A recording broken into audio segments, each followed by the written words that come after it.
Welcome to Samba Samba. Enjoy the video. You begin by confirming your Windows 11 build and that the mic is physically connected. This prevents driver confusion. Next, open Settings, go to System, then Sound, and select your input device so Windows targets the correct hardware. Once done, click Device Properties and then Additional Device Properties to reach the classic device dialog. This is where Windows exposes enhancements and levels. Make sure to keep an eye on which device Windows reports, because the wrong choice makes noise cancellation ineffective. You now enable built-in noise reduction settings and understand why each matters.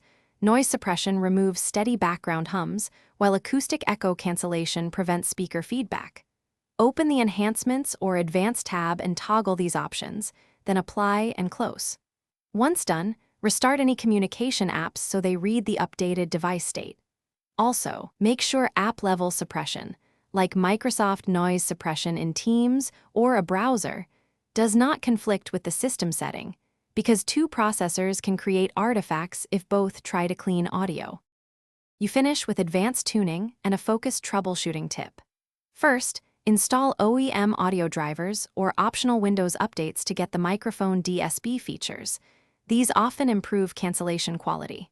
Then test with Voice Recorder or OBS, checking gain and disabling automatic gain control if it causes volume pumping. If noise remains, try another USB port, roll back the driver, or use a hardware gate or software plugin. This isolates whether Windows or the mic hardware is the issue. One key tip: restart your PC after driver changes to ensure new settings take full effect. Thanks for watching. Consider subscribing if we helped you.